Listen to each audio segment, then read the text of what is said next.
Welcome everyone to the Collaborative Mentoring webinar series, and thank you for joining us today. Today we'll be talking about transitioning to virtual mentoring, responses, solutions, and practices. My name is Minnie Chen. I'm a program associate here at Mentor National, and I'll be helping facilitate today's conversation. So let's get started. Before we get started, I want to share some housekeeping information. In 1 week, you'll receive an email with information about how to download the slides and view the webinar recording. The slides are also currently in the handouts tab on your control panel, so you can access and follow along from there as well. You can also access this information by going directly to Mentor's website in the next week. And to continually improve this series, we're looking for your input. So a short survey will pop up when you exit the webinar. Please take 3 minutes to give us your survey. I apologize for the sounds in the background. There's a truck coming down. We want this to be a participatory experience, so please use the questions box to ask any questions you have throughout the webinar. I'll be queuing up questions to share with the panelists during the Q&A portion of the webinar, and we'll try to make sure we get to as many questions as we can, though there are several hundred of you today.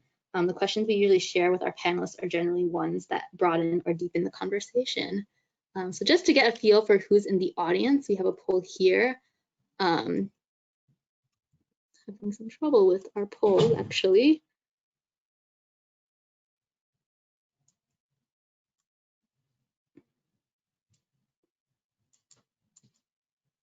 Oops. Apologies, run into technical difficulties here. So why don't you all write in the chat box kind of what is your mentoring role, your role in the mentoring field, as well as your experience level. Apologies for the technical difficulties.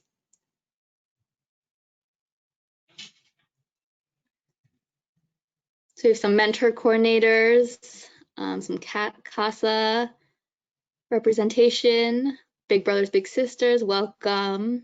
Lots of mentor coordinators, volunteer coordinators, program managers. Seems like you all work within mentoring programs, direct service, a mentor facilitator at a high school, case manager. Thank you so much for joining us today. And feel free to also introduce yourself, talk a little bit about what your questions you have or what you're interested in learning about today as well. And we hope that today's information will be applicable to all of you.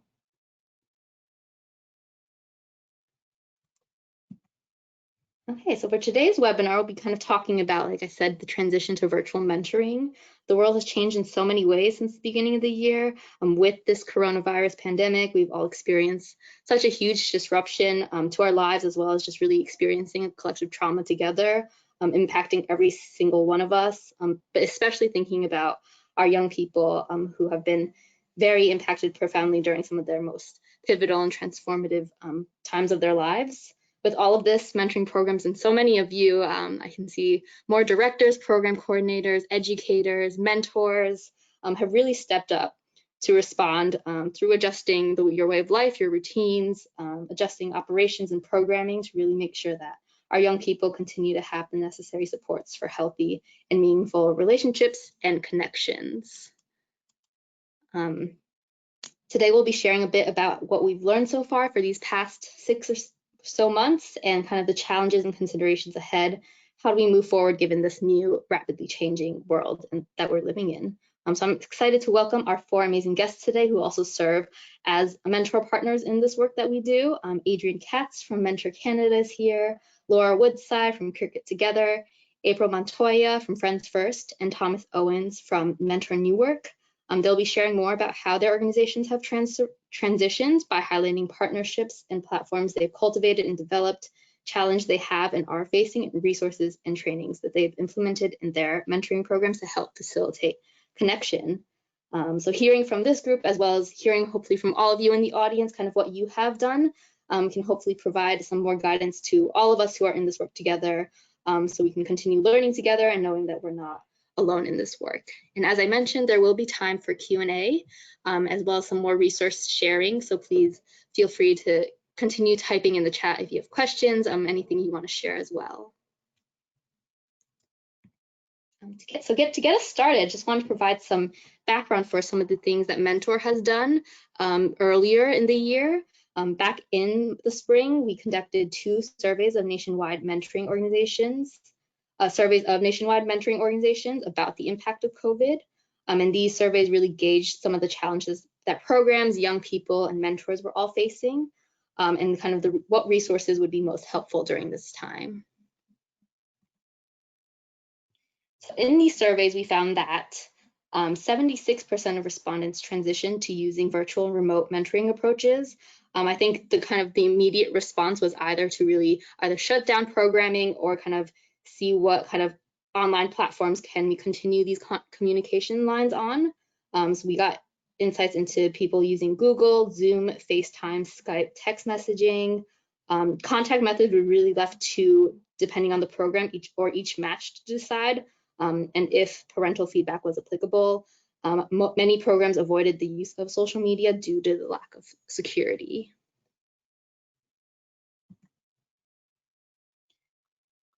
From hearing that from program staff, these were just some of the, I think, major challenges that came up immediately. It's just saying kind of concerns about own jobs, organizations, financial stability, potential health concerns, and also just worry about themselves and family members. In addition, worries about the young people and the families that they have served.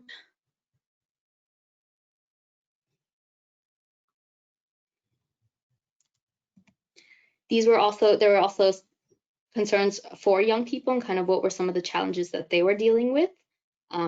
What came up was a lot about just being physically separated from friends and peers, kind of being taken out of school, the disconnection from extracurricular activities, sports, mentoring, being disconnected from mentoring programming, also just general stress within the family, and also canceled social events and milestones. So definitely feel free. I'd love to hear from the audience kind of what were some program challenges that program staff and young people that you served were kind of experiencing early on. And from mentors as well, I think there was also a lot of challenges they were experiencing at the same time as well. So job loss, financial uncertainty, childcare issues, stress, burnout, being stretched too thin. So I think making sure that we're also thinking about how we support our mentors is also, I think, really important during this time as well. And I see from folks in the audience, there's a lot of anxiety, students being completely disengaged, whether that's from school, sports, from mentoring programs. There's a lot of mentors who feel despondent about their impact, so kind of making sure we also acknowledge the mentor perspective. Mentors losing interest, yes, disconnection from school and outside world.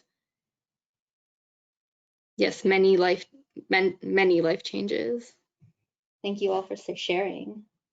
So just to summarize, I think there is this short research brief that Mentor put together to really kind of compile what we have seen and what the critical challenges were in this moment. So conducted by our partners at Pacific Market Research. In a survey, we asked a national audience of adults whether they mentored and the impact that this pandemic has had on relationships and the circumstances of the young people themselves. I really encourage everyone to check out the entire report, which is pretty short, located on the link on the screen as well as in the handouts. And likewise, I think this kind of summarizes general things that we've seen about how mentors have responded in this moment, whether or not their relationships with their mentees have been positively or negatively impacted. It seems like we found out that many folks were using video conferencing and phone calls, and half of these were reported to be successful. But then I think it's important to also think about those who have not been able to connect with their mentee or mentor. And lastly, I just also wanted to highlight another piece of research that Mentor has partnered with Dr. Michelle Kaufman at Johns Hopkins University. This kind of highlights the research that Dr. Kaufman did in online focus groups with mentors to really understand the extent to which mentors are maintaining their relationships with youth and what concerns are specific to mentoring. And we really found that some of the implications from this study was that the mentor training really needs to be adapted to these times to make sure that everyone has access as well as as well as assessing comfort levels to the technology that you're using to connect folks. Mentors also need a way to connect and support each other. Mentors need to be reassured that simply maintaining connection with the mentee right now is enough. So I know some folks talking about how mentors may feel a lot of pressure to think that they're not doing enough, but really just being able to stay in contact however limited is enough. And thinking through also creative solutions to connecting remotely. So I know our panelists today will be talking more about that, of kind of how do they engage their young people as well as keep folks connected. So making sure that you're thinking about what existing technologies exist out there. We've heard a lot of folks using different apps such as House Party, Netflix Party, playing games together virtually, and making sure I think you create a plan for match closure in times of crisis as well. So I would recommend folks to check out this research report as well as the webinar where Dr. Kaufman kind of goes more into that. And I think after a few months within kind of working and kind of looking through new virtual platforms, we really also want to share with you all and I think the panelists will talk more about this as well, kind of what should you all keep in mind when you are thinking about creating a platform, choosing a platform. So we really want to put some of these considerations at top of mind. And I think these are also top of mind for many of you as well, these questions of kind of what tools will support monitoring, privacy, and safety for youth. What are the costs involved with this? How do we provide training for all of our parties involved, including staff, mentors, mentees, and even families? And also being aware of kind of how are we going to update policies and procedures to make sure that safety protocols are in place. So with that, I do want to transition to our first presenter who kind of touched upon some of these things and what are some new considerations in this new world that we're living in. So I do want to introduce Adrienne Katz from Mentor Canada.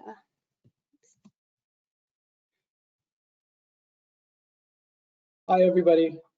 My name is Adrienne, and I work in IT at Mentor Canada, which is a coalition of organizations that provide youth mentoring, not unlike Mentor in the United States. So very recently, up until October 1st, we were known as the Canadian Mentoring Partnership and started our work in the sector after decades-long run up to creating a national voice for mentoring in Canada. That was a year and a half ago, and recently began our affiliation with Mentor in the United States, and thus the beautiful heart logo. Our goal really at Mentor Canada is to increase the capacity for mentoring across the country. And particularly, we have as part of our initial mandate to increase the opportunities for mentoring both in person and specifically virtually. And that mandate predated COVID. So we had been thinking about how to approach the question of introducing or increasing the availability of virtual mentoring opportunities for youth in the country before the pandemic started, and how it would look like to start either hybridizing in-person programs or to fully assist mentoring service providers or organizations interested in providing mentoring programs to do so entirely virtually. We began our journey by performing environmental scans of different and surfacing different mentoring systems that existed in the virtual space, and looking at their functionality and capacity, their cost models, really from an operational and functional lens. And then right as we were in the middle of doing all of this, COVID started. I'm reminded sometimes when we're doing these webinars of those books we had when we were kids. I don't know if you guys had them, the ones with the chime. You play like a record or a tape and go doo. Anyway, thank you for flipping slides. So we kind of accelerated, not kind of, we really rapidly accelerated our plans for how we were going to address the question of increasing capacity for virtual mentoring. And by rapidly, I mean, in a very short period of time, we rejiggered our plans that were spread out over the course of about 2 years into the span of a couple of months to convene the sector in Canada and start trying to identify what type of a system, after having completed an environmental scan, what type of a system would best suit the broadest spectrum of service providers, from the small like mom and pop mentoring shops, sometimes in rural or remote regions, to big urban mentoring organizations. And so we decided that the best way to do this was to pull together a number of e-mentoring working groups. By the way, excuse me, not COVID.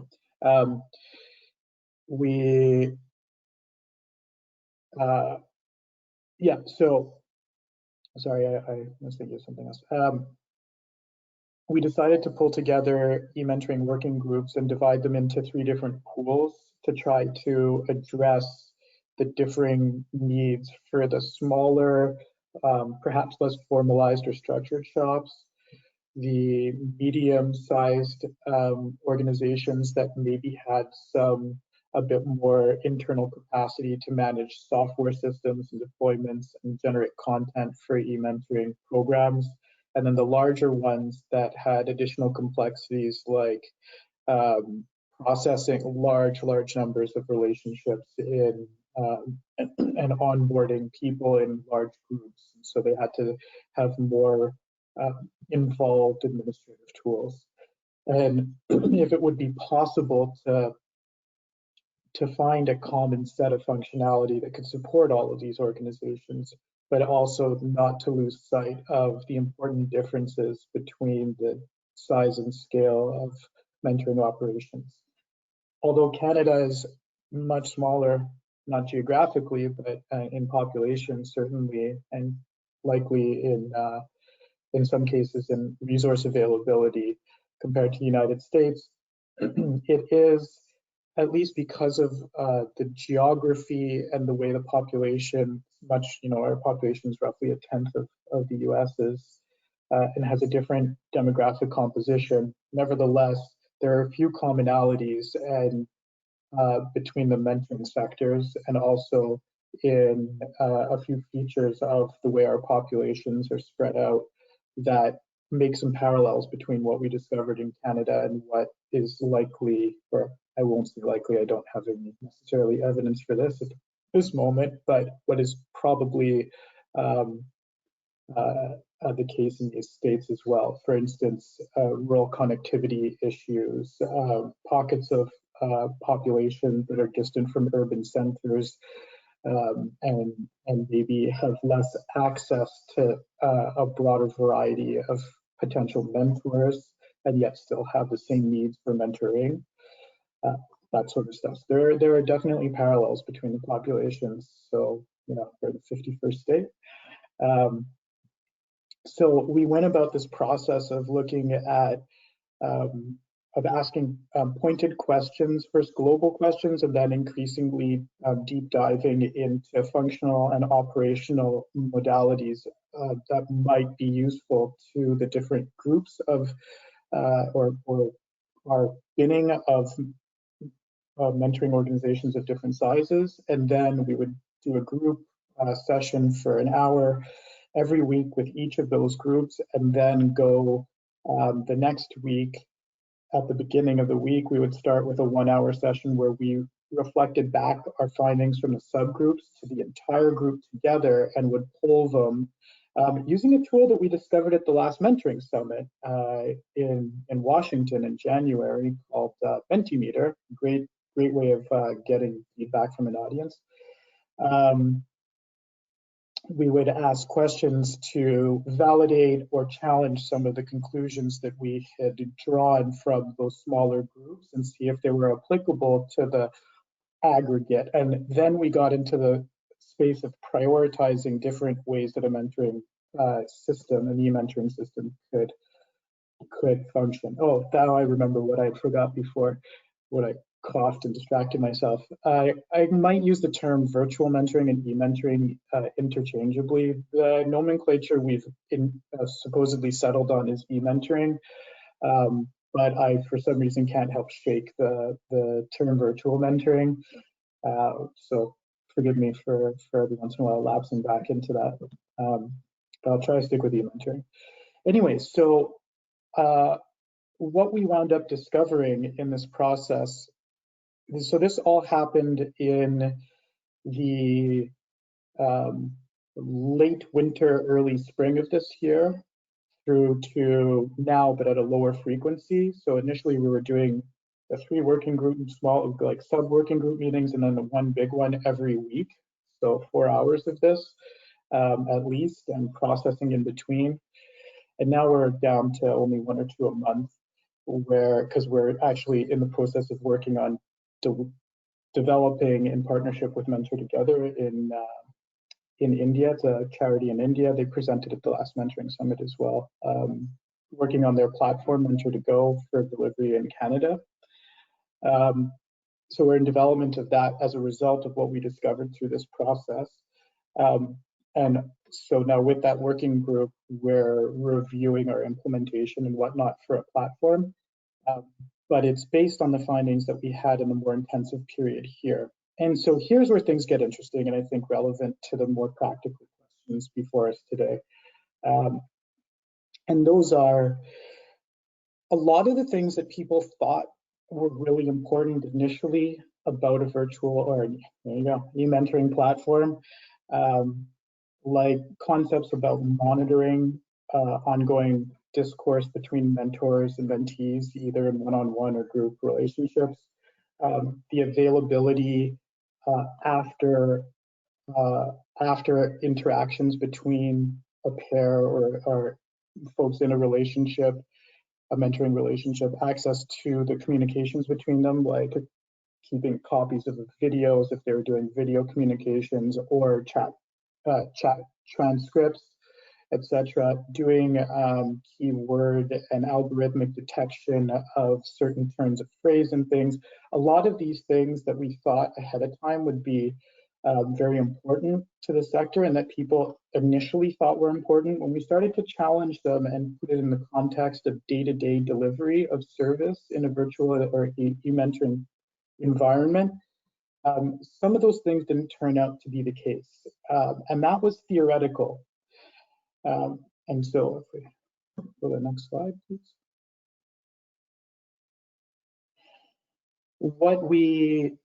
Now that we're kind of knee deep in it, like the actual transition to e-mentoring, and it's happened so kind of precipitously, we're starting to see some validation and more challenges to some of the assumptions that we had made in working on adapting a platform to the Canadian context. And I think that's where I'll switch gears a little bit and just talk about the things that are top of mind lately, because I think when we talk about the specific implementation of platforms, there are so many different ways to go about delivering e-mentoring that it's best to do it in a sort of Q&A kind of way, like what is important if we're talking about security and things. So I'm just going to talk about a few things that have arisen from the field in the intervening time. So that since our conceptualizing and now that we're developing and now talking to people using a variety of systems. So one of the things that has come up recently is the idea that reskilling has been really, really important. As we transition from in-person relationships and managing as service providers in-person relationships, or facilitating in-person relationships, and moving into cyberspace where those relationships continue, the role of the mentor, let's put aside for a second what the expectations or viewpoint is of the mentee. But for the mentor in particular, where we had trained people in person to do certain things and to behave a certain way, things are a little bit different in cyberspace. There are new risk vectors, if you will, for types of behaviors that can emerge in cyberspace that we have to be conscious of. And there are also different responsibilities that emerge. And that's obviously in addition to new opportunities for ways that you can interact with people. And I'll talk about that in a second, but where we had thought that the cure would be operationally to be able to monitor the relationship, to be able to have people know that you could pop into a video chat, or you could be somebody who might be reviewing the text-based communication between people in a mentoring relationship, and therefore able to intervene in the case of inappropriate behavior, things going sideways, for lack of a better, more generic term. Really, one of the things that got overlooked initially was that we really need to train mentors to behave a little bit differently in cyberspace, or to be aware of a few different things. For instance, the duty to report in a cyber environment takes on a very different flavor when you may be, particularly if you're using video or audio interactions, where the mentee may be in a variety of different situations and they are youth. The mentor has a different set of potential scenarios in which they need to understand their duty to report what they observe in the environment of the mentee. And that's something that has to be thought about carefully, and mentors have to be trained to deal with. So we won't get into thinking of different scenarios. I'm sure you can run your imagination if you haven't already encountered them, and think of what sorts of situations might arise that you would observe and feel compelled to report about. Then that was just an example. We can talk more about that in the Q&A. There's also certain things about the way that relationships can evolve in cyberspace, and parameters that we wouldn't maybe have originally thought of as being very important, particularly in community type mentorship relationships that are happening now in cyberspace, where being able to monitor at large scale a lot of ongoing, or even to sample and audit the actual communication between two people in cyberspace can be daunting. And in in-person relationships and service provision, we wouldn't have that type of vantage on the relationship. Yet we feel compelled in cyberspace to make, because we now potentially have the ability to do so, we may feel compelled to avail ourselves of that ability. But there's an operational drain of resources, or just a volume in some cases, that can't be managed. And so there are different ways of looking at patterns of behavior that we're contemplating in terms of monitoring at scale e-mentoring relationships that can cue us to behaviors that may be a little funny, like accessing the system at odd hours, or a spike in the frequency of interactions between two people that doesn't require us to probe all or monitor the actual communication. I'm going to move now because I probably am going over time. Am I too far down the road, or? Yeah, thanks, Adrian. If you can just wrap up in a minute or two, great. Okay, perfect. I will. So two more points that can be dealt with a bit more quickly, frankly, are cyber hygiene. So the idea that those concepts around how we manage security and privacy in cyberspace now that we may previously have thought weren't that important, particularly from the lens of service providers, is now really important. Because as we deploy e-mentoring systems and we start moving more and more into using the interwebs, our footprint on the web increases, and that makes us a more interesting target for cyber attack. And it's, sometimes it's just the attack isn't designed really to cause damage as much as it is just a thing people do. Nevertheless, it has the same impact on us in terms of liability and just general exposure of information and interactions that we really want to keep private. So things like changing your password, not using the standard list of my password is password, are really important things, because easy ways of getting into stuff like your email account, especially if you're an administrator of a mentoring program, you're the target. It's not, and the easiest ways to get in there into a system and compromise it are basic security oversights, like using multi-factor authentication on your email system, where you have the ability to reset a password that gives you administrative privileges in an e-mentoring system. So basic elements of cyber hygiene from an operational perspective are very, very important.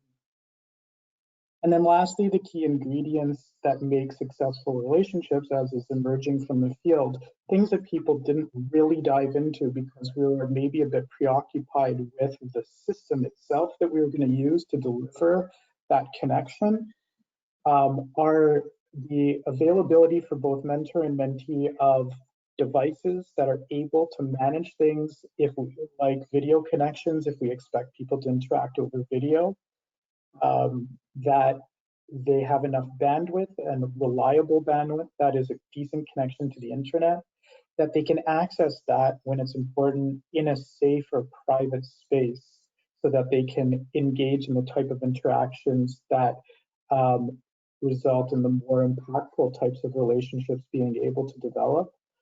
And then really importantly, although an email account is also turns out to be a low-hanging fruit stumbling block for youth access to e-mentoring systems. So some systems just need you to have an email account. They don't have one.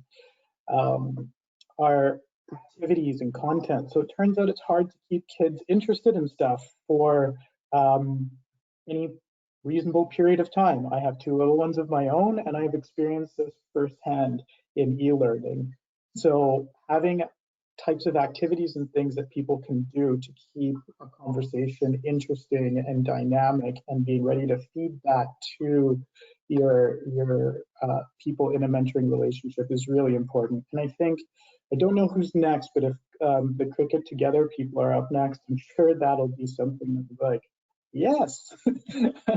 And we have great stuff for that. So without further ado, over to the colleagues, these great panelists we have. And I apologize if I went over time, and thank you for listening. Thank you so much, Adrian. And just before I actually transition to Laura from Cricket Together, I think we had a specific question for you, Adrian.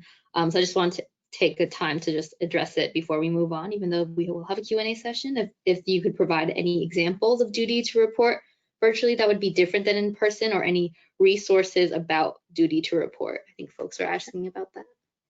I may be able to find some resources, certainly from the Canadian perspective. I'm not sure how, I presume it's roughly the same in the States, so I can provide those offline, and maybe they can go out to the audience after. But an example of a scenario would be, imagine bearing witness to an abusive situation in a mentee's home because something happens in the video background that you're now seeing in what would have been an in-person community relationship, where you would never have previously had a lens into the home. So I think scenarios like that are the kinds of, the, I suppose, kind of worst case or bad cases, but there are a number of different ones along those lines that one can imagine. And people have to be just mentally prepared to be in that situation as a mentor, and how to react, and then how to deal with it. So these are the types of things that we may want to consider in that reskilling or training for an environment where you have a different viewpoint into the life of your mentee. Is that a reasonable example? Does that answer the question?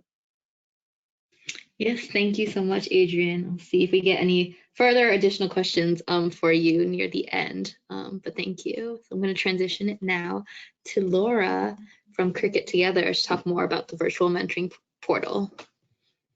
Thanks, Minnie, and thanks, Adrian. Really fascinating to listen to you talk about the journey with Mentor Canada. My name is Laura Woodside. I'm the SVP of Education Products at Cricket Media, and had the pleasure and the continuing pleasure of working with Mentor on the virtual mentoring portal. So we were faced with a situation this past summer as the pandemic increased, that face-to-face relationships that were in progress with mentors and mentees were suddenly disrupted.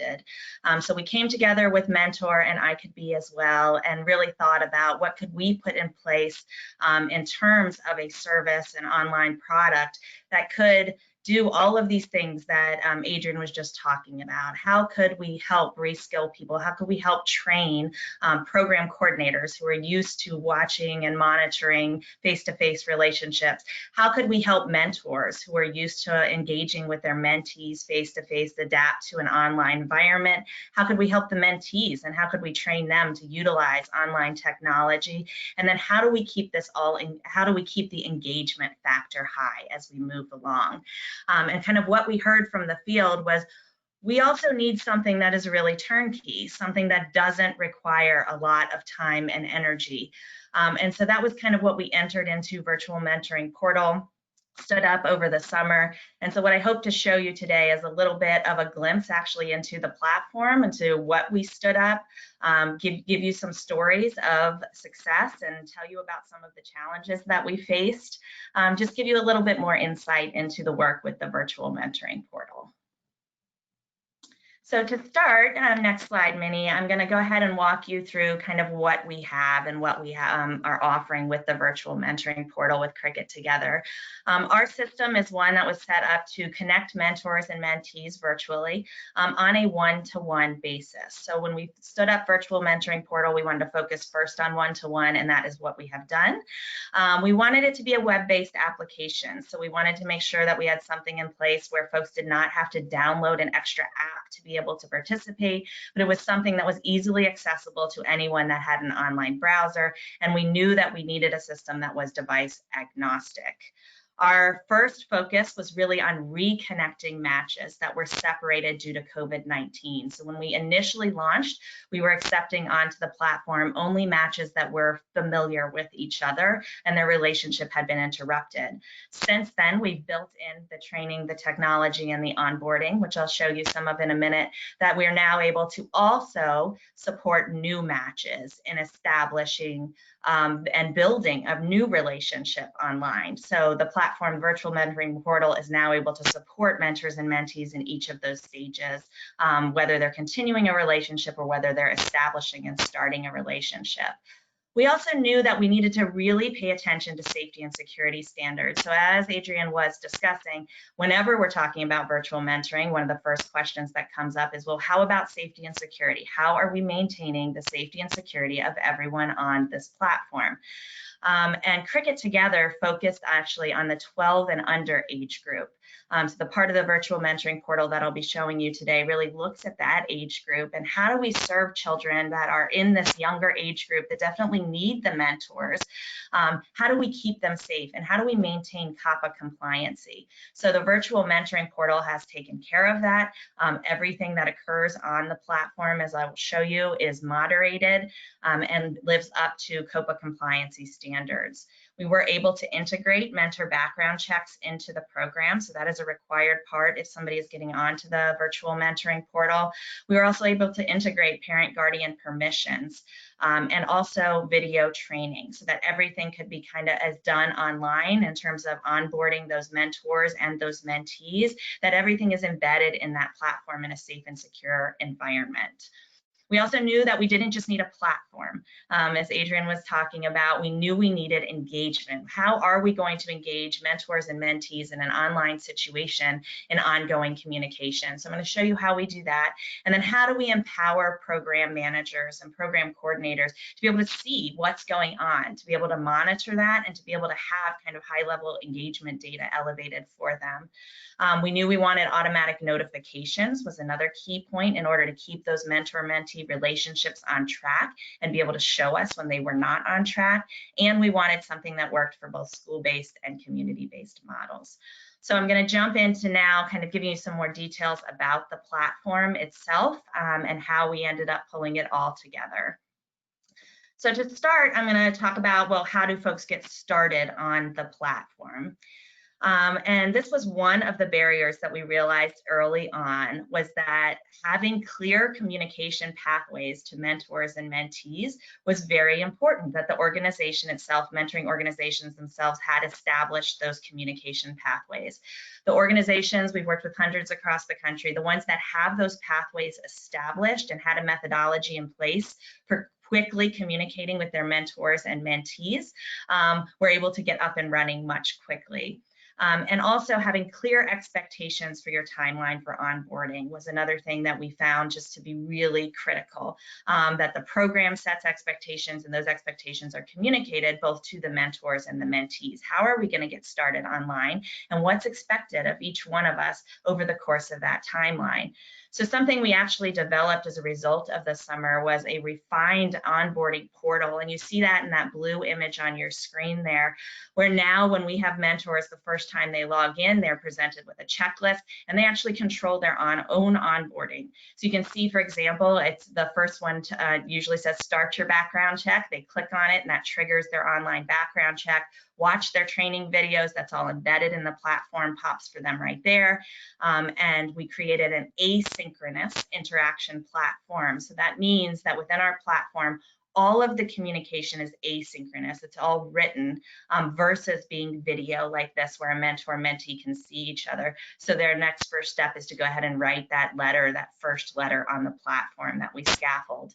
And then on the other side of the screen, you can see an example there of our program information and permission letter that we are able to also distribute digitally to parents and guardians of mentees in the program. So one thing to consider with any virtual mentoring program is how are we going to keep at scale, how can we get mentors and mentees online knowing what they are supposed to do, training them. So that is a piece that we've refined really with the virtual mentoring portal based on feedback. So next, I really want to talk about that engagement cycle. So we've all talked about, well, how do we keep mentors and mentees engaged once they're online? And we've learned that there's several keys to success. And we've integrated them now into our engagement cycle, which you can see in that diagram there. So the way that we function is that within a program, those matches kind of move through this systematic engagement cycle repeatedly during their time on the platform.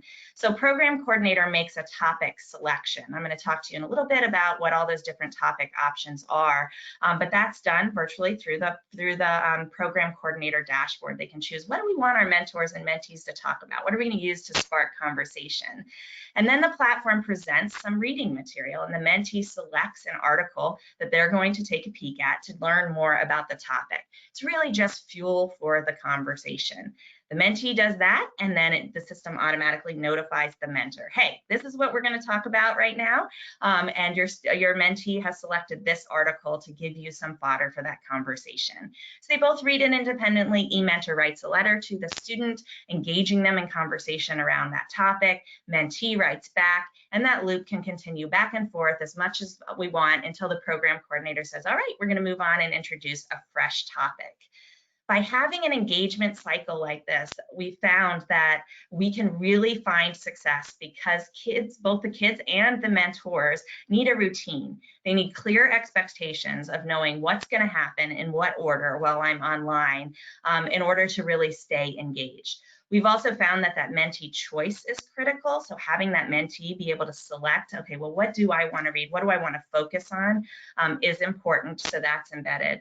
We all know mentors are role models, and so the modeling is important. So in our cycle, you'll see that we have those mentors. We encourage our mentors to write first, to really model that engagement and really model how do you talk online about something that's important. And then that content, again, is what fuels the discussions. The platform support, the embedded platform support, being able to have access to that help button anytime anyone needs it, has been very critical so that we can respond to users in a timely fashion. And then, of course, the elevation of all of that for the program coordinator into what's going on.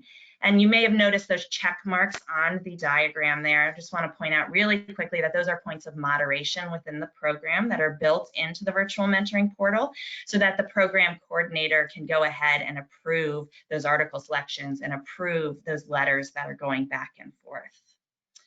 So I'm going to move on now to, well, what does this look like in terms of what are those topics and what are those pieces of curriculum that we're using to engage. And our program offers, through the virtual mentoring portal, a lot of different options. And this is all up to the individual program coordinator, which of these they want to bring in. So we have options in here for social emotional topics that you can present your mentors and mentees to talk about, such as bullying, standing up for yourself, the importance of family. We also have STEM-based units inside of our portal. And then we also have cross-subject, academically aligned. So if some of your program outcomes are related around academic boosts for students, we also have units in here that are aligned with what they study in school to give them a little bit of an edge and help them have their mentor supporting their academics as well. We've recently really heard from the field a call for a unit that's specific to COVID-19 and helps support discussion between mentor and mentee actually around the pandemic. How has it impacted our lives? How can we be empowered as kids during this time? And what are scientists and others doing to try to help us? So we're actually getting ready to launch a unit inside the VMP that's actually even COVID-19 specific. So lots of curriculum options in there. And as I mentioned, within each of those, there is engaging content, that reading content. And so many on the next slide really just kind of show you some examples we're able to pull from our suite of children's magazines and make sure that we're always delivering fresh content to spark that conversation. Again, giving the mentor and mentee something to talk about.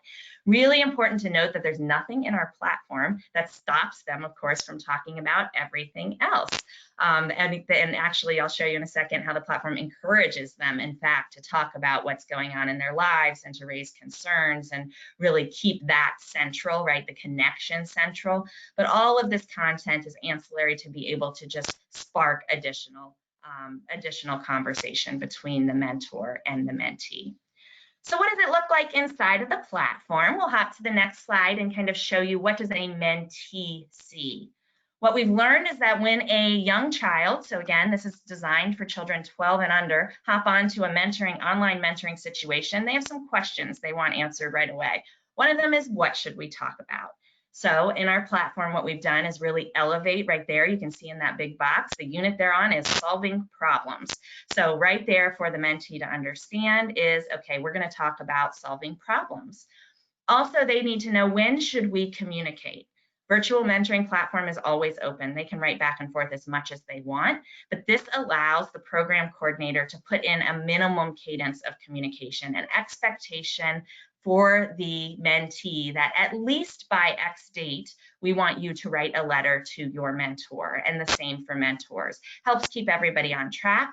And then the other question that we really get from kids is, well, what do I need to do right now? What do you want me to do right now? And because it's asynchronous, we give them an action item list that they click on, and it takes them exactly where on the platform they need to go, whether it's selecting something to read with their mentor or beginning that correspondence. It's all right there for them on that action item list. And we make it just highly visual and engaging for this younger audience.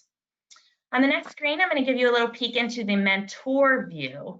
So what we've really found with mentors, as Adrian was referring to earlier, is that when they get online, we need to provide them with just-in-time support. And what that means is surrounding our mentors as much as we can with support for what they need to do to correspond with their mentee at the moment.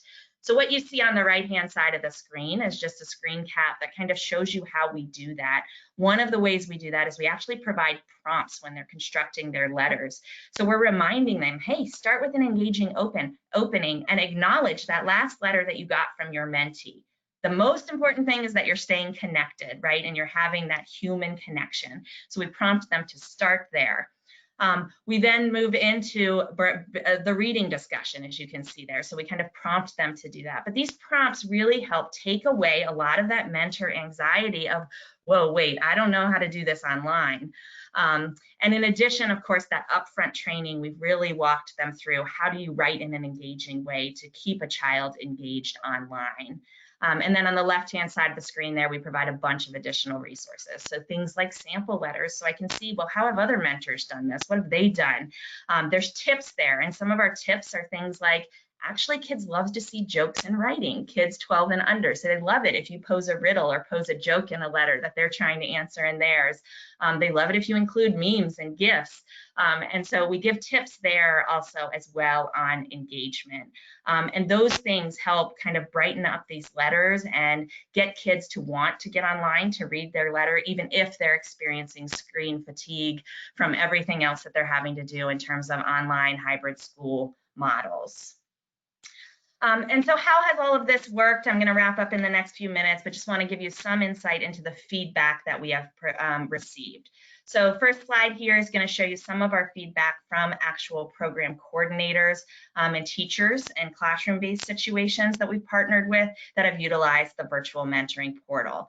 You can see there first from Youth Empowerment Program, just an appreciation for those actual, the help in getting mentors and mentees to organize their thoughts as they're corresponding.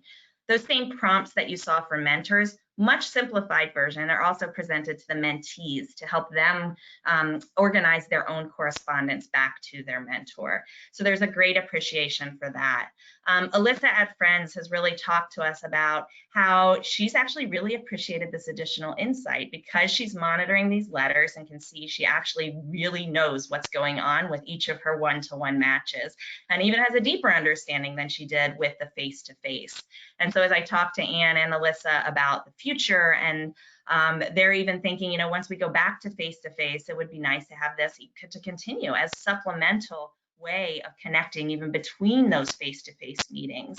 And then the bottom one is from a teacher, just confirming that even working with kids that are in the highest risk categories, coming from low-income areas that are typically not motivated to write, to get online, to read, all these things that you're hearing me talk about, that when they're on the platform and they know that it's their mentor, a human at the other end that feels concerned for them and wants to connect with them, that they are motivated then to get online, to check that correspondence, because it is a place that they can communicate without judgment. So we've gotten lots of positive feedback and also continuing to collect needs from the folks on our platform so that we can continue to evolve. The next slide shows you a little bit of mentee feedback here. And you can see in the words of some of these mentees that are ages 12 and under, what's been important to them about being on the virtual mentoring portal. They like that they can exchange letters, and you see in this first one, tell how we feel. So again, what's most important to these mentors and mentees is that social emotional connection. The curriculum, it helps with the engagement and those topics, that engagement cycle I showed you helps fuel the conversation, but it's the things that they remember are the feelings that my mentor's making me feel proud of myself, that I'm online and communicating, I'm learning and it's fun, and having those activities to share with someone. Our kids are feeling isolated, and so this is a way to get them back connected with their mentors and engage them in something very meaningful. And so my final slide here, and then I'll turn it back over to Minnie, just is going to give you a little bit of data about what have we seen. So this is Title I, 3rd to 5th graders participating in the program. After a full academic year of participation, we asked them in pre and post surveys to rate themselves. How do they see themselves as readers and writers? And you can see the data there that really shows the improvement in terms of how they viewed themselves after using the portal and having the support of a mentor. And then, of course, our favorite one is the one with the heart in it, where our mentees agreed, every one of them. This was over 400 kids that did the pre and post survey that we were able to match, agreed that their e-mentor cared about them and helped them feel good about themselves. And people often question, don't we need video for this? Don't we need video to connect our mentors and mentees? Can they really feel a connection through a platform that's just asynchronous written communication? And the data is showing us that we can, in fact, do that. So if you're still seeking a solution, our virtual mentoring portal is open. I also has a solution for ages 13 and up as the part of the virtual mentoring portal. So I would encourage you to reach out. I know Minnie will be posting contact information at the end, and happy to answer any questions later. Thanks, Minnie. Thank you so much, Laura. And we just have a few questions I have for you that if you can answer at this time before we move on to our next presenter. We did get a few questions just asking about how does your platform account for youth or young people who may struggle with reading or literacy skills, English language learners, or young children who might not know how to write yet? Absolutely. So first of all, we really focus on kind of third grade and up is what we advise is kind of ideal for our platform. But the way that we've accounted for that is that the reading material in the platform is not just at that readability level. So what we've done is we've put material in the platform that goes all the way down to kind of a first grade reading level, so that everyone can find something that is accessible to them. Again, in terms of ELL support and supervision, we also do have the ability to make custom matches within the portal. And so even if somebody did want to begin some correspondence in a different language, we've had plenty of Spanish speaking mentors with Spanish speaking children communicate in their first letters just in Spanish, and then over time start to work in that reading and work in those other components.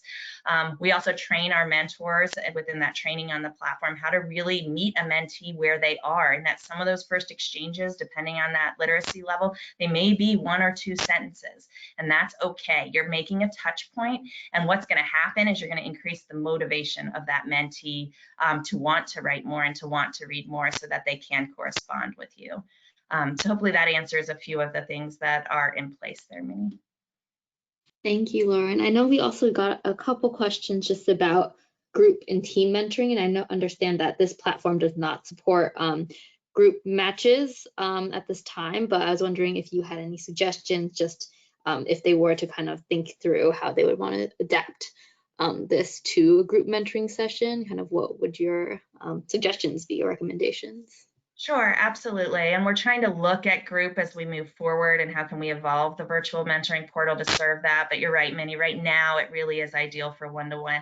I would say the things that I highlighted as our keys to success are keys to success regardless of whether you're on the virtual mentoring portal or you're somewhere else.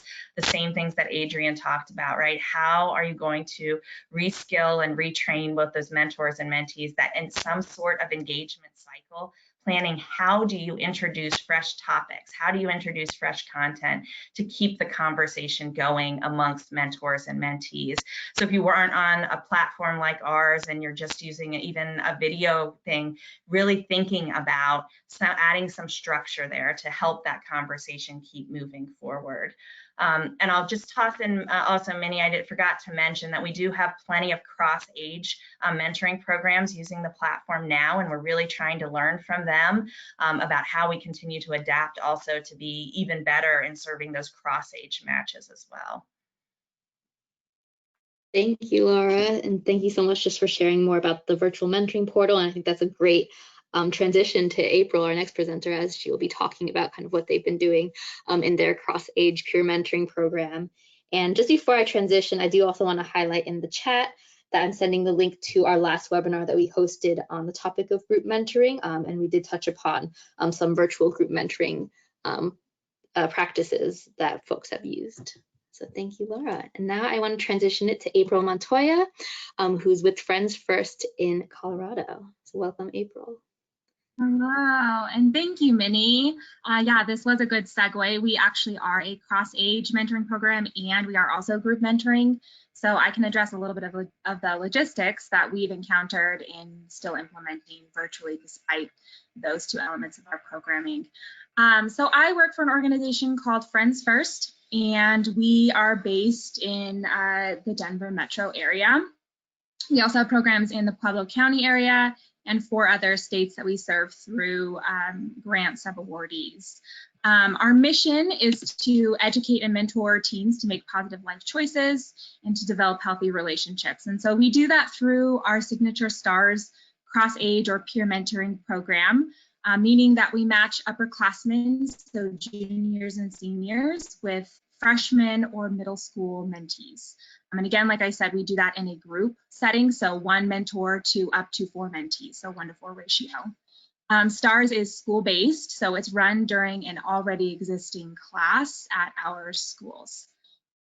It is also informed by the elements of effective practice for mentoring, which have been huge to the development of our curriculum and our new curriculum that we just completed. We also use the new peer mentoring supplement to improve on our new curriculum. And if you have a peer mentoring program or cross-age mentoring program and you haven't utilized that resource, it's brand new. I would highly recommend you get online and download that supplement because it is wonderful.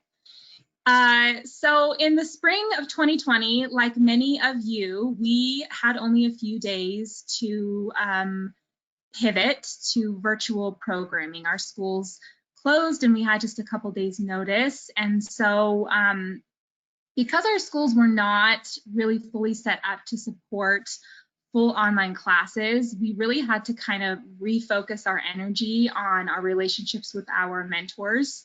And so we began holding closed groups through Facebook groups, closed Facebook groups, and then used Facebook Messenger as a way to get video group chats going with our mentors.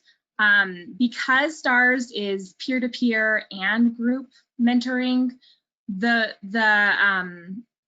we had a tough time continuing those relationships over the platforms that schools were using, like Google Classroom and things like that, because they just didn't support that ability to have small group discussion. So we were unable to continue programming with our mentees, which was a huge disappointment to us and our students.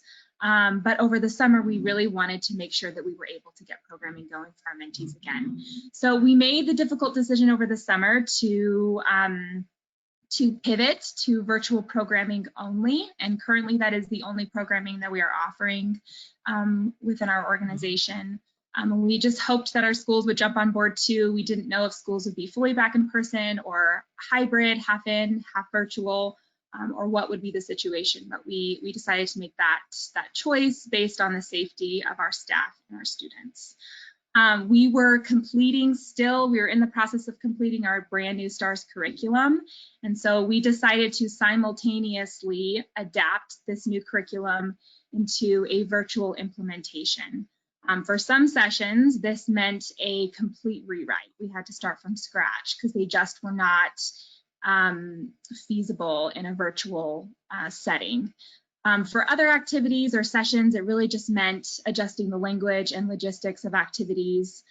For all of the sessions, the content had to be significantly shortened because everything over a virtual platform takes longer, and especially with students, it takes a lot longer. So we had to shorten all of our sessions. We recognized pretty early on in this process of pivoting to virtual programming that we just did not have the expertise or the capacity in-house to fully pivot to virtual programming. And so we actually applied for technical assistance through Mentor Colorado, which is actually awarded through OJJDP. And we were able to work with a curriculum developer who had experience in adapting in-person curriculums and presentations into virtual. And she also happened to be a previous employee of Friends First. And so this was hugely helpful because she had context for peer mentoring itself, but also our peer mentoring program. And I'm sure we'll talk about this later on in the webinar, but I cannot say enough good things about the TA through Mentor. If you haven't utilized this resource, please do so. There's so many things you can apply for, and for us, it was really a lifesaver. Okay, so a little bit of the logistics to pivoting to virtual mentoring. I have to just make a quick comment that in going through these slides, I'm realizing that all of these pictures are like in person when we were doing in-person programming, and that's making me kind of laugh right now because we're not in person, but we'll have to get some new pictures. So some logistics for our virtual program. After exploring several platforms, and the Cricut platform was something that we looked into as well, we really found that Zoom was our best option for implementation. A part of each session is done in the main room of Zoom with activities for the entire group. And then the mentor groups, they are sent into breakout rooms for discussion. And Zoom has some great functions that we've incorporated into sessions, and I'll talk about that in a couple minutes here. Because Zoom was a fairly new platform for most of our program coordinators, and there's just a lot more involved in running a program logistics-wise, our program coordinators were assigned a secondary program coordinator to help support them. So the main program coordinator really is the head person for leading the activities. They are the mentor to the mentors, but the secondary program coordinator helps with Zoom logistics and support during online sessions. We also significantly changed our MOUs with our schools. So we now require that one school staff be present for every session for the entirety of the session. And that was just to provide more ongoing support and monitoring of mentees and mentors during sessions. We asked that the school facilitate all communication between us and the mentors and mentees. And again, just another layer of safety for us and our students, and that just was the smoothest thing for us. And then we also asked that our school assist with recruiting mentors. When we are doing in-person programming, our program coordinators go to the schools and they hang out during the lunch hour, they talk to students, they recruit mainly that way. And this year was just very different because program coordinators are generally not allowed inside schools. And so we are relying very heavily on our schools to provide contact information and names of potential mentors. And then of course we do the vetting and training, but we're relying pretty heavily on them this year to help us with that. Safety and monitoring. Every session of STARS is recorded and reviewed as needed, and our participants know that sessions are recorded solely for the purpose of safety and monitoring, for no other reasons. The interesting thing is that the breakout rooms are actually not, you cannot record breakout rooms in Zoom unless the host of the Zoom meeting is in that breakout room.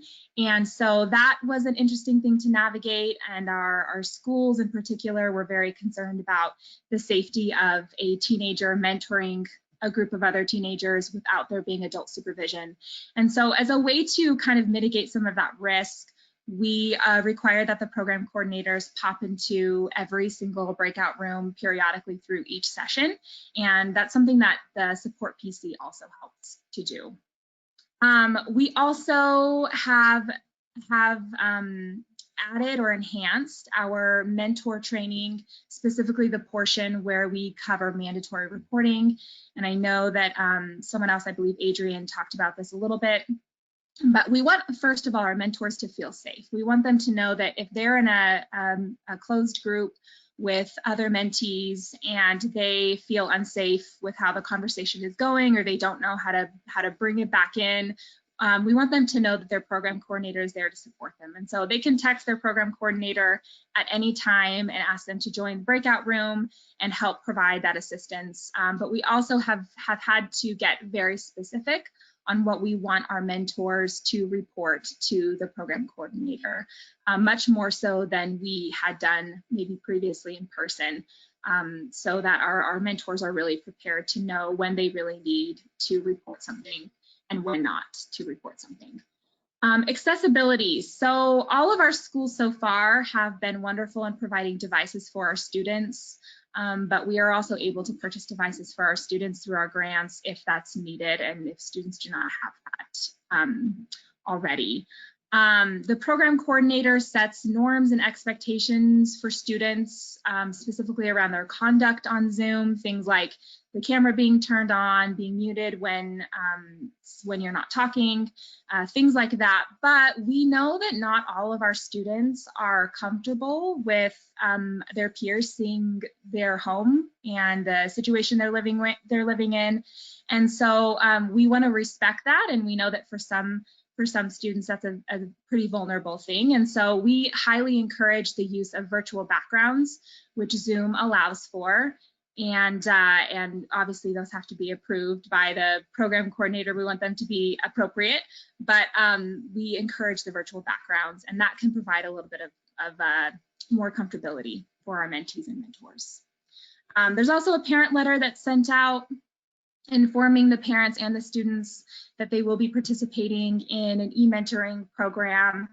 There haven't been a lot of issues with this yet, mostly because the program is run during an already scheduled class like health or PE or AVID, something like that. But we definitely don't want parents walking in a room and asking, why is a stranger leading my child in some activities, or why is there an older teenager leading my child in a discussion? So we want them to be informed.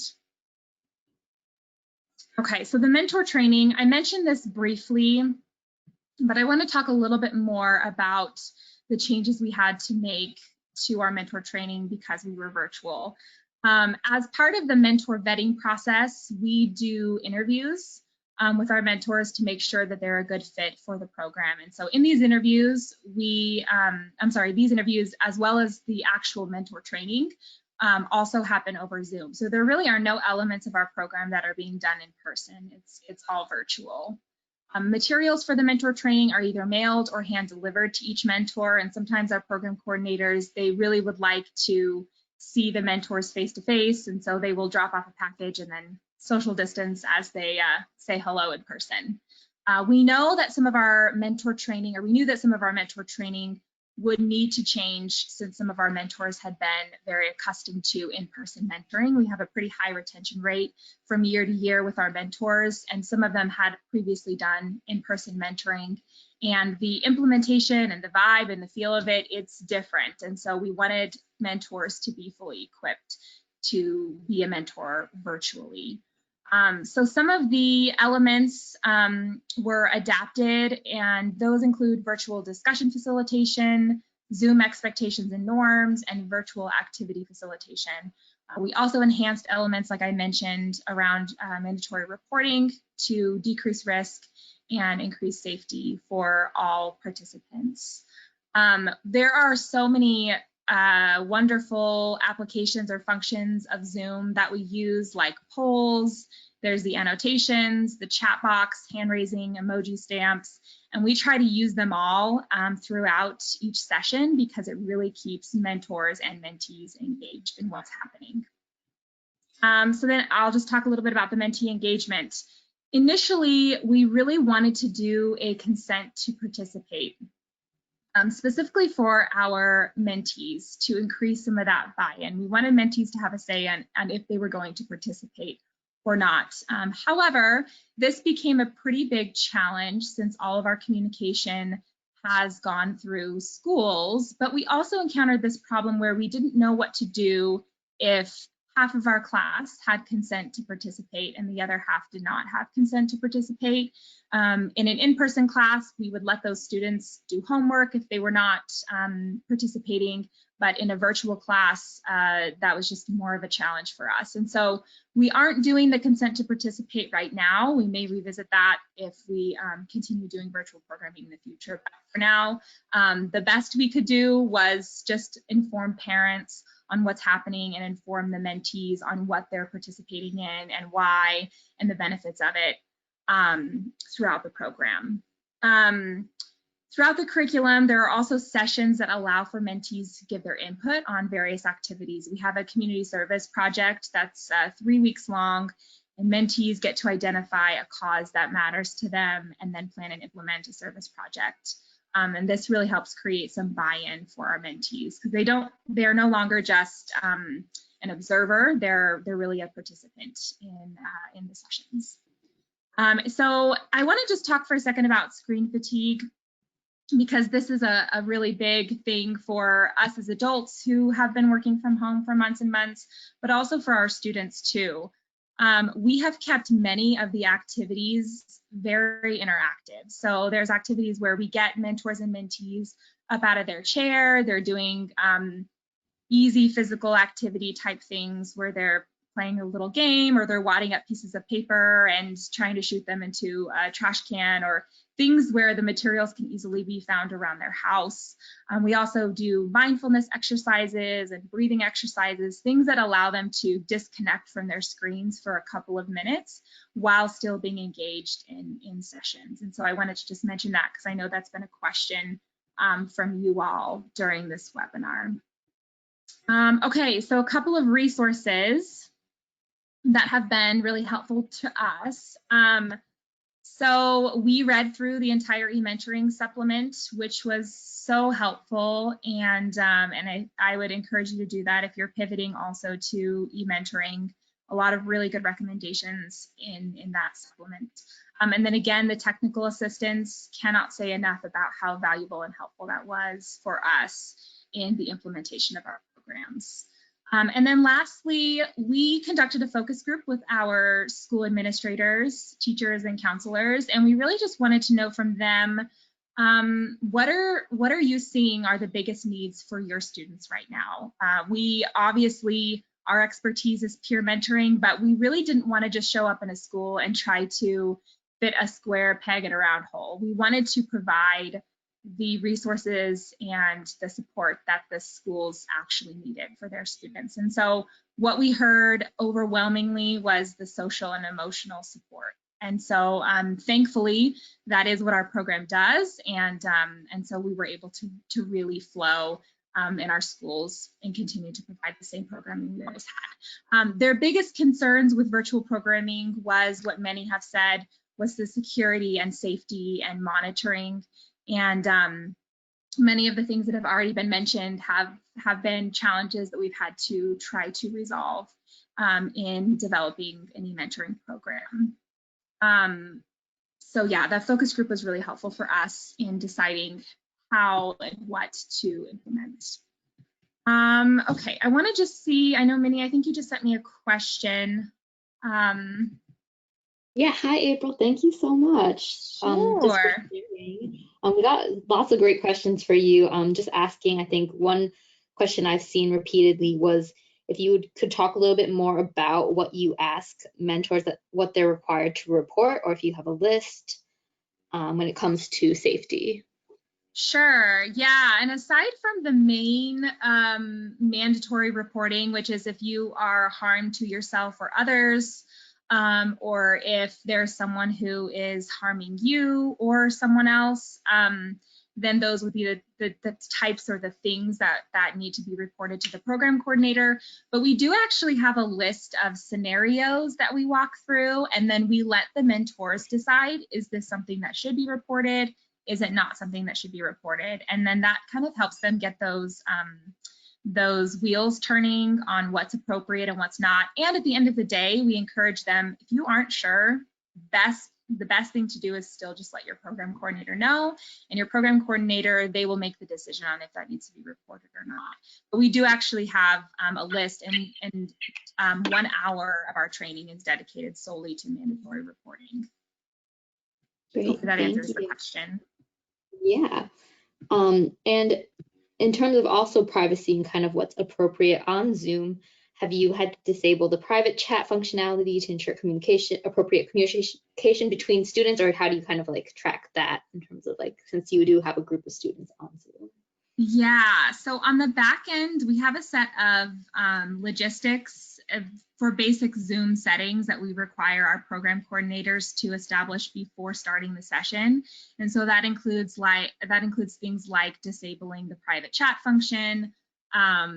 There are some other elements of Zoom that we have to enable or remove before the session starts, so that, yeah, to provide some of that safety and privacy. But yeah, the chat function is one of those that we make sure we monitor, and we don't allow the private chats between students. Great. And then just one last question. I think someone wanted to know what does STAR stand for? Oh, that's a good question. So it stands for Students Teaching About Relationships and Success. And the funny part is that in rewriting our curriculum, not that that doesn't define what we do anymore, but our program is a lot different. We address a lot of the risk and protective factors rather than some of the other elements in the previous curriculum. And so we almost decided to ditch the acronym, which is why I didn't really mention it in the beginning, but it's what it stands for. Thank you so much, April. And I know we still have one more presenter to go through, so I do want to make sure we give Thomas some time. So I'm going to transition, but thank you so much, April, and hopefully we might be able to get some more questions today. If not, I will provide the contact information for all our panelists to you all on the call. Thank you. Absolutely. Okay, so now I want to transition to Thomas Owens, who's with Mentor Newark. He's going to talk a little bit more about kind of what they have implemented in Newark School District with the Mentor app. So Thomas, if you're there, welcome. Thank you for joining us. Oh, can you hear me? Yes, Hello? I can hear you. Yes. Great, great. Once again, thank you for allowing us to be a part of this. There's a lot going on this side. The first thing I looked at was the mission of who we are as an organization, Mentor Newark.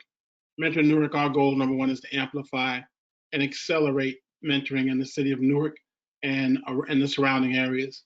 So we work closely with all the local mentoring organizations, as well as we're brokering a partnership with the school district now, that we're going to be working with them full time to kind of create, there I am, okay, to create a strategy for mentoring across the district. So this, of course, this is the virtual mentoring has been a big part of this. But what I found that happens first with all of us in this is the mindset around what are we creating when we create virtual mentoring. And what I mean by that is a lot of times you find people trying to recreate existing programs, but just create it in a virtual space. And we found from talking and working with our groups that can be a big mistake.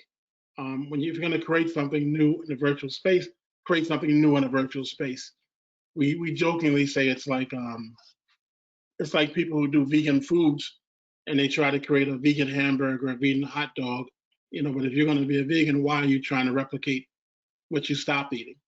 So in many cases for us is how do you look at creating a virtual space that's an original virtual space for young people that's not replicating what they've done before. So one of the things we did with this app is the way we went to business with the app was different. So rather than looking for kind of a vendor that would provide the app for us, our goal was that we identified a young man from Newark, went to the schools our young people went to in Newark, and he's an app developer. So he began to develop the app for us. So the app now, we're developing the app together. And what I mean by that, I look at, if you looked at your Facebook now, as opposed to what Facebook looked like 5 years ago, you'd say it's very different. It happened gradually. We didn't really notice, but a lot of things have changed. So what we wanted to do was create an app that the young people, the mentors, the mentees, the school district, the program directors could all work on together, develop an app, and then have an app that when it finally is fully realized, it meets all the needs of all the stakeholders because they actually participated in creating the app. So the app is more organic to what's going on in their community. What we created here also was we started a thing called the Mentiverse. And the Mentiverse kind of is where all mentoring exists in Newark, because we realized that one way to keep young people engaged and to keep adults engaged is to create a space where all this mentoring happens and people can begin to see, wow, all this is going on in mentoring and I'm a part of it. So rather than having they have their social media over there, they have their social media over there, one thing we focus on, how do we tell the story of mentoring in Newark as one narrative in a way that shows the power and it shows how big mentoring is in the city of Newark. So we've been doing that through the Mentiverse, and if we did that, we realized a lot of the young people and adults, again, you have to give them visuals. You have to give them something they can see, they can feel, they can touch, so they can be a part of it, so it's not all in their head. So one of the things we created is this ad, which is an animated ad about what mentoring looks like in the schools. Before we play, I just want to say that our strategy for the schools is every school that we work with, we're working with the district, will have a mentor coordinator kind of embedded in the school who's a staff person of the school. And we would train all the mentor coordinators, and we train them in the app, we train them in all these pieces in terms of how you're going to run your program. As they're all a part of that, as that piece, we roll out throughout the entire district. What that looks like in the best case scenario, we're working with the first school working was West Side High School here in Newark. And West Side continued, we actually piloted the app with them. So they got to use it, and this app is a text-based app, you'll see it. But on just yesterday, we did the first West Side High School Mentor Awards on Zoom. So we had a big award ceremony when they had nominations, and they were talking about who was getting nominated based on their participation in the program. So we had a really successful program yesterday where young people showed up and they made their acceptance speeches, and some of our partners like NJPAC and some of the organizations came on board with us, almost like commercials during the award ceremony. So our goal now is to have that award ceremony at every school and eventually bring it to the point where we have a large, when we hopefully break through this, we have a large award ceremony outside of the school. So could you play the video and we get to talk a little bit about this?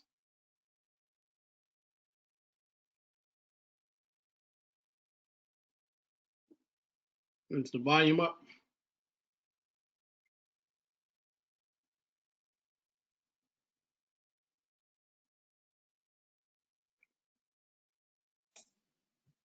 Thank you. No problem. Sorry about that, Thomas. Let me get that back up for us. Thank you. The COVID-19 pandemic has impacted our communities in ways that we could have never imagined.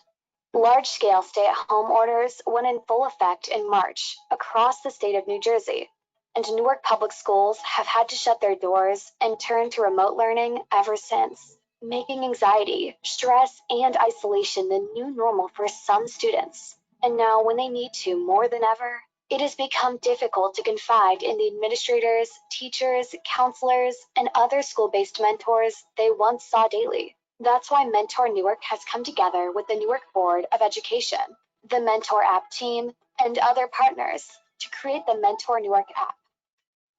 Now, students will have the opportunity to connect with incredible school-based mentors and get the encouragement and positive reinforcement they need from the comfort of their homes. It's simple. Download the app from the Apple Store or Google Play, provide some basic information, and you will be matched with a student in need. The app offers texting, calendars, announcements, and a chance for mentors to share messages of hope. During these times of uncertainty, the Mentor Newark app is a timely reminder that Newark is still Mentor City.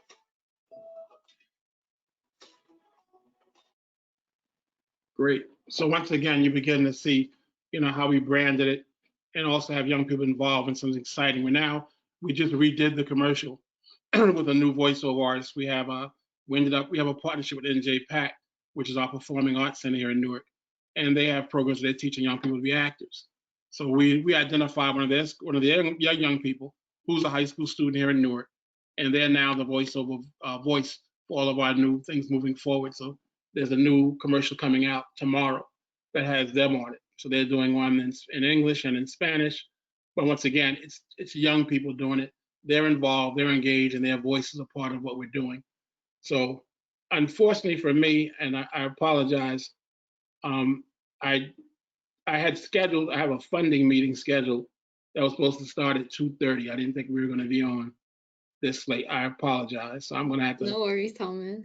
I'm going to have to jump off, but I would love to just continue this discussion around the virtual piece, and any questions that people have about how the app works and what we're doing and how we're bringing it to the young people in Newark. I would just reach out to me.